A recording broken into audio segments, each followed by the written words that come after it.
But watch Caitlin Clark get triple teamed multiple times. Multiple times. Look at that. That's 3 defenders over 2 bigs. You know how tough this shot is? Oh, I mean, not for Caitlin Clark, for other players. Look at 2 defenders. 3 defenders, 2 bigs, and Caitlin Clark still gets the shot off. That clip raises the real question from this game. If the defense is loading up that aggressively, why does it somehow keep creating even more problems for the team trying to stop her? So I was watching the game last night and I noticed Caitlin Clark has scratches all over her arm, kept looking down at it. And I'm thinking, when did this happen? I mean, there were so many fouls and this was a clean game. Natasha Cloud is like, I didn't touch anybody. I don't trust anything she says. But anyways, she grabbed her arm, but the center... The scratches are what first caught the commentator's attention, and you can understand why. Clark keeps looking down at her arm. The video shows repeated contact, and immediately the conversation turns toward what officials are allowing. But there is an important distinction to make before going any further. A scratch on a player's arm does not automatically prove which defender caused it, and the clip itself cannot establish intent. What the footage can show is the broader physical environment Clark was operating inside, and that becomes much more interesting than trying to assign every mark to one specific player. Because once you watch the possession-by-possession treatment, you start seeing the same defensive philosophy over and over. Reach at the ball, get into her body, crowd the handle, make the catch uncomfortable, send help early. If she gives the ball up, stay attached long enough to discourage the return pass. None of those ideas are unusual by themselves. Teams do that to elite offensive engines all the time. What makes this game worth breaking down is the degree to which the attention begins distorting everything happening around Clark. And keep that in mind, because later, there is one sequence that explains why this strategy can become self-defeating.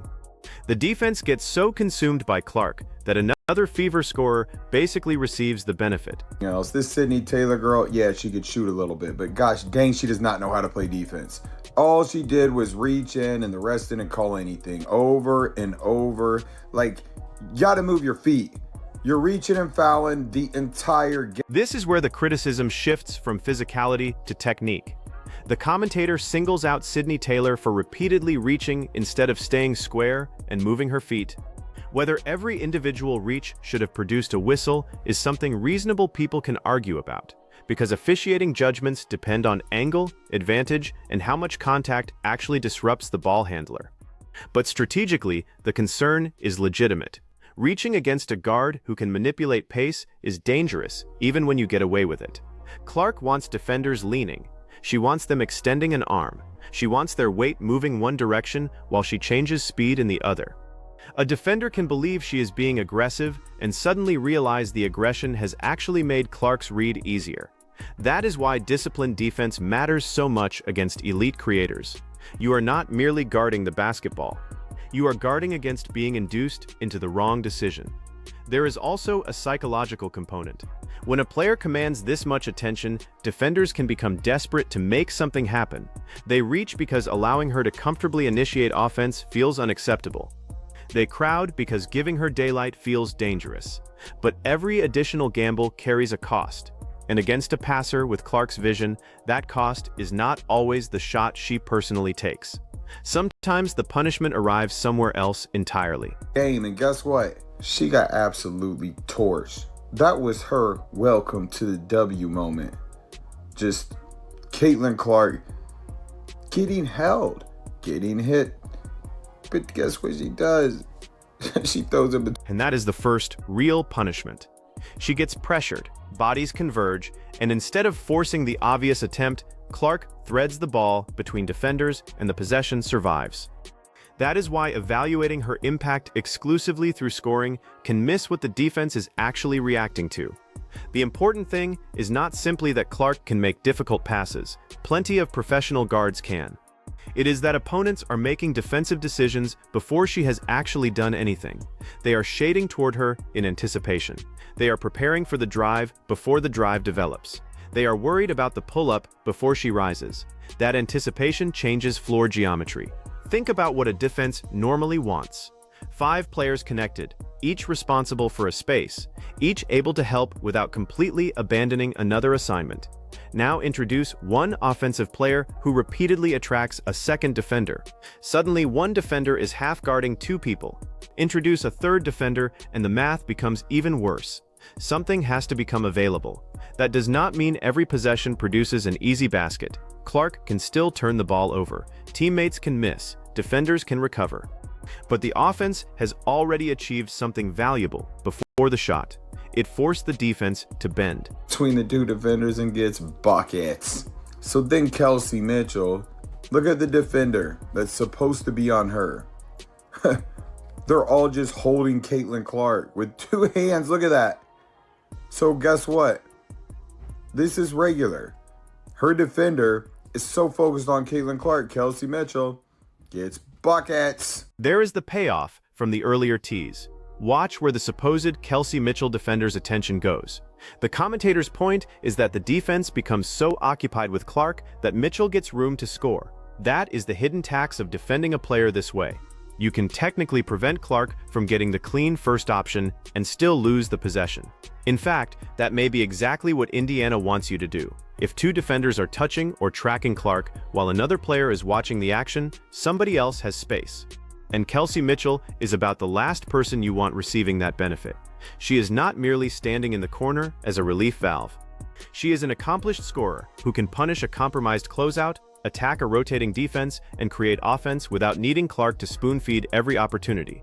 So once the defense commits extra resources to one star, it can unintentionally activate another. This is why the conversation about Clark being triple-teamed needs a little precision.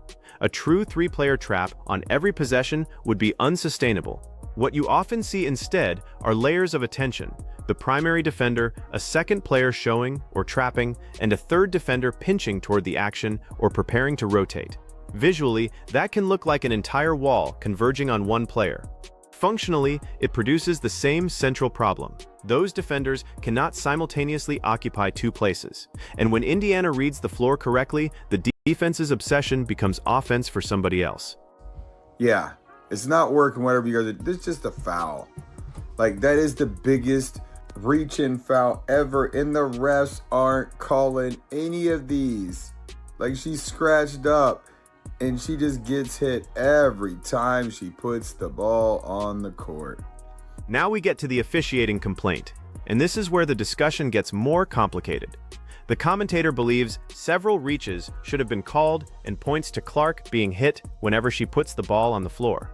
Without alternate replay angles, it would be irresponsible to declare every highlighted possession a missed foul. Officials are constantly separating incidental contact from contact that creates a disadvantage, and fans almost always see that line differently, depending on which team they support. But there is a bigger basketball question underneath the whistle debate. What standard does aggressive defense create over the course of a game? If defenders discover early that officials are permitting substantial hand contact, bumps, or reaches, they will keep testing the boundary. That is normal competitive behavior. A smart player finds the officiating threshold and operates right at it. The offensive player then has to adjust to protect the ball differently, initiate contact, change the driving angle, get off the ball sooner, use the defender's aggression against them. That is why games like this can become fascinating. The referee crew is not just adjudicating isolated fouls. The whistle effectively defines the amount of physicality both sides believe they can use. Once that standard becomes clear, the game evolves around it. For Clark specifically, that matters because so much of her threat begins with space and timing. A defender who can disrupt that timing legally has accomplished something significant. A defender who reaches too far, however, can give Clark exactly the leverage she needs to attack. Stephanie White's not doing that big applause she does for Monique Billings. Look what Caitlin Clark does. She gets a hand on her chest every time. Splash. That's crazy. Look at this. Gets held the entire time. Look at this. Splash. Oh my gosh. And then she starts making shots anyway. That is the part that turns a defensive game plan from difficult into exhausting. You can live with sending pressure if the pressure reliably forces the ball away from the star. What becomes demoralizing is when you execute the physical part of the plan, crowd the space, force a contested release, and the shot still drops. Notice what this does to the next possession psychologically. The defender remembers the previous make. Now she does not want to surrender even half a step. The help defender comes a fraction earlier, the big inches higher. Another player begins watching Clark instead of maintaining perfect vision on her own assignment. That is how gravity compounds. And there is another layer here that gets lost whenever the discussion becomes exclusively about whether Clark is receiving enough foul calls. Her ability to operate through contact is itself becoming part of the scouting problem. Defenses cannot assume a bump ends the possession. They cannot assume forcing her toward traffic removes the pass. They cannot even assume two bodies create a bad shot. If you are Indiana, that is incredibly valuable because the objective is not to prove Clark can beat two defenders for entertainment. The objective is to force the opponent into defensive choices that become increasingly uncomfortable. If they stay home, Clark gets more room. If they overload toward Clark, teammates receive opportunities. The defense is choosing which problem it prefers. And then look at Dejanay Carrington. Same thing. You can't stop her. How many defenders do you need? And she tries to do this stupid bump thing on her shoulder. The commentator then points to Dejanay Carrington and describes another shoulder bump before asking the question that really defines the tape. How many defenders do you need? Forget the personalities for a moment and just study the tactical answer. Teams send multiple defenders because allowing Clark to dictate the initial action can be more damaging than temporarily surrendering numbers elsewhere. That is respect expressed through scheme. But respect does not guarantee the scheme works. Every additional defender committed above the level of the screen creates a rotation behind the play. If the trap comes from the wing, that wing becomes vulnerable. If the low defender steps up, the big can become available. If everyone collapses toward the ball, the weak side becomes exposed. Modern offense is essentially a race between the playmaker's recognition and the defense's recovery. Clark's advantage is that she does not need a conventional passing angle. She can sling the ball across her body, hit a roller late, throw ahead in transition, or keep the dribble alive until a passing window opens. That forces help defenders to remain engaged longer than they would against a more predictable creator. And now the defense has a dilemma. Back off and you risk giving her the shots she wants. Press higher and you put more stress on the back line. Become more physical and you risk fouls. Reach and you risk getting beaten off the bounce. There is no perfect answer, which is why the most revealing possessions are not necessarily Clark's made baskets.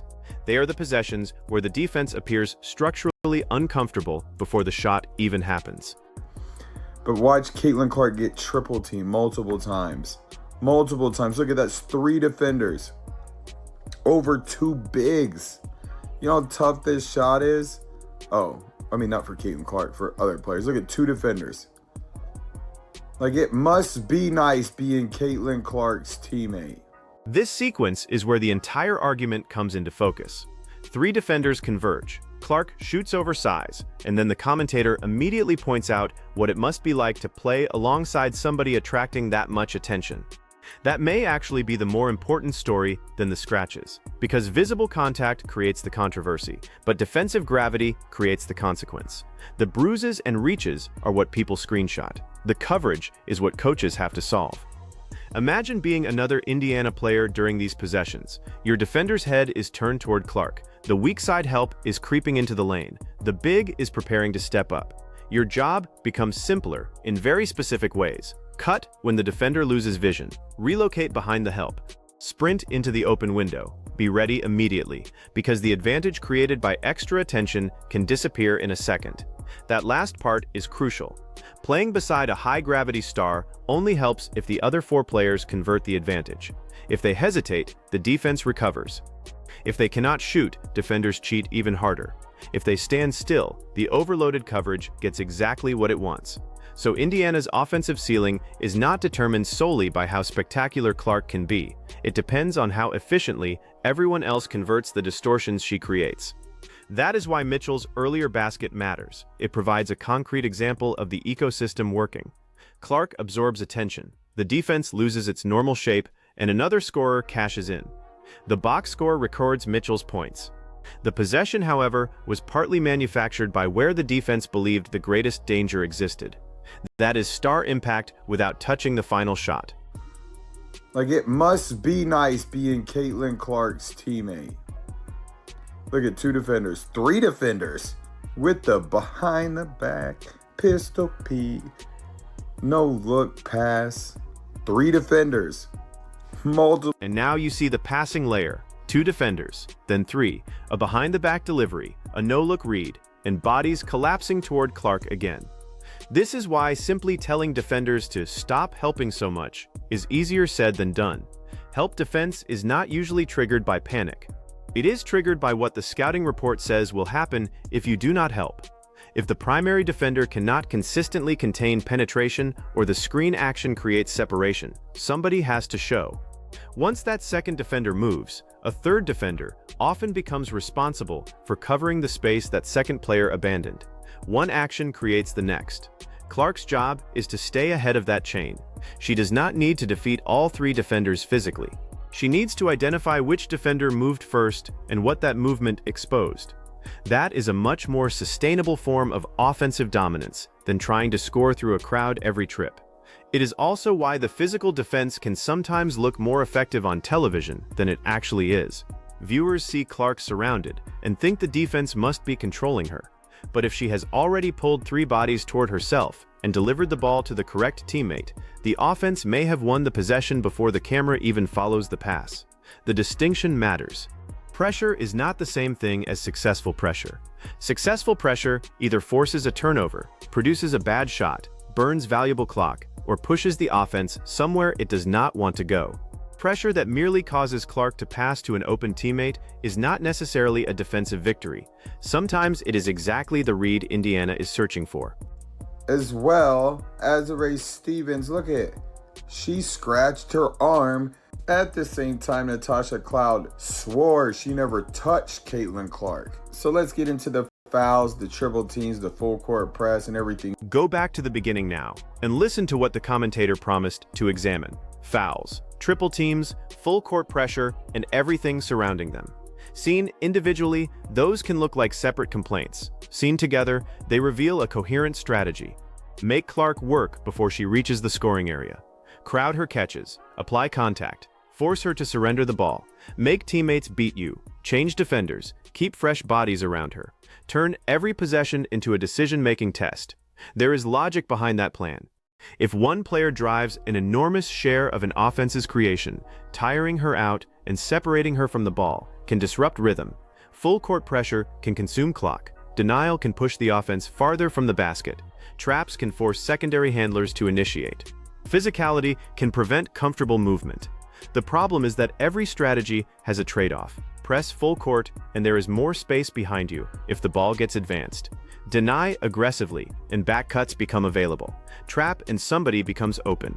Send 3 bodies toward one player and the remaining 2 defenders have an impossible amount of floor to cover. That is the real answer the tape gives us. The physical treatment is not occurring in isolation. It is connected to the respect defenses have for Clark's ability to alter a possession. Opponents are trying to remove her preferred options before those options appear, and the intensity of that effort can create opportunities elsewhere. Does that mean officials should ignore illegal contact because Clark is talented enough to survive it? Of course not. A foul should be judged as a foul regardless of the player's ability. Does it mean every collision involving Clark proves she is being uniquely targeted? No. Basketball is physical. Elite scorers receive enormous defensive attention, and the video alone cannot establish intent behind every contact. The stronger argument is the one we can actually see. Opponents are devoting extraordinary resources to making her uncomfortable, and Indiana's counter is increasingly about turning those resources against them. That creates the next evolution coaches will be watching. If Mitchell and the other Fever players consistently punish overloaded coverage, opponents eventually have to reconsider how aggressively they leave those assignments. Once they hesitate, Clark receives something every star guard wants: a fraction more space. And a fraction can be enough. So this is not merely a story about scratches on an arm or fans debating whistles. It is a story about leverage. The defense believes Clark is dangerous enough to justify extra contact, extra attention, and extra bodies. Indiana's challenge is to convert that attention into efficient offense until opponents decide the price is too high. That is the chess match beneath all the noise. And now the choice is yours. If you are coaching against Caitlin Clark, do you keep sending 2 and 3 defenders at her and dare her teammates to punish you? Or do you stay home on everyone else and accept that Clark may get cleaner looks herself? Tell me which option you would choose in the comments, and if you want more breakdowns where we separate what the tape actually shows from what people claim it shows, like the video and subscribe.